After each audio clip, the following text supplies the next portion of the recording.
30 তারিখ সন্ধে 6টা নাগাদ ওয়াল কভারিংসের দোকান থেকে দাদা এসে আমাদের ঘরের মাপ নিয়ে গেল। ফোনে ফোনে দেখ ফুটছে এরকম, এই যে এইটাও দেখ গোল্ডেনটা, এটাও খুব সুন্দর লাগছে দেখ। দেখ কোনটা পছন্দ দেখ, এটা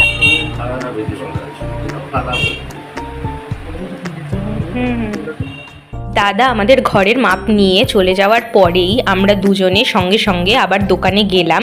আমাদের যে কভারিংসগুলো আমরা লাগাবো সেটা ফ্লোরে হোক বা ওয়ালে হোক, দোকানে গিয়ে সেগুলোই আমরা ফাইনালাইজ করে এলাম। এখানে যে দুটো কভারিংস তোমরা দাদাকে ধরে থাকতে দেখছো, এই দুটো আমরা সিলেক্ট করেছি আমাদের ঘরে ঢুকতেই দু সাইডে যে দুটো দেওয়াল পড়ে সেই দুটোতে লাগানোর জন্য। যে ওয়াল কভারিংসগুলো তোমরা দেখছো এগুলো সবকটাই কিন্তু ওয়াশেবল, মানে তোমরা যদি এর মধ্যে জল দিয়ে পরিষ্কারও করো তাও কিন্তু কিচ্ছু হবে না, সেগুলোই দাদা আমাদের এখানে বুঝিয়ে দিচ্ছিল। আর এই দেখো এইখানে যে ওয়াল কভারটা দাদা ধরে আছে, এই কভারটা আমরা পছন্দ করেছি আমাদের ঘরে ঢুকতেই একদম সামনাসামনি যে দেয়ালটা পড়ে সেই দেয়ালটার জন্য।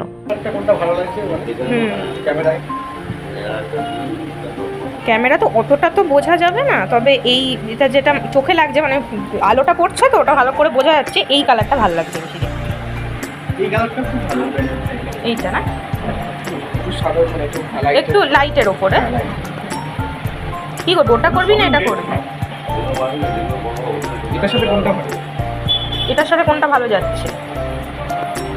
এটা নিচ্ছি আর ওটা নিচ্ছি। হ্যাঁ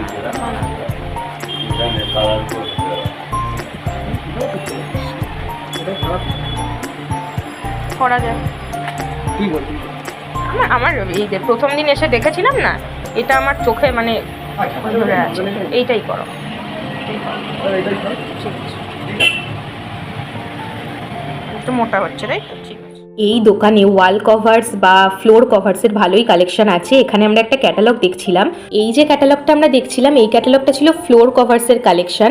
তবে টেবিলে যে 3টে ফ্লোর কভার্স তোমরা দেখলে সেগুলো সেই মুহূর্তে অ্যাভেলেবেল ছিল। এর আগে আমরা একদিন গিয়ে এই ফ্লোর কভার্সগুলো দেখে এসেছিলাম আর তখনই পছন্দ করে এসেছিলাম যে এই কালারেরটাই লাগাবো, তাই তখন অনেকগুলো অ্যাভেলেবেল না থাকলেও আমাদের চুজ করতে কোনো অসুবিধা হয়নি।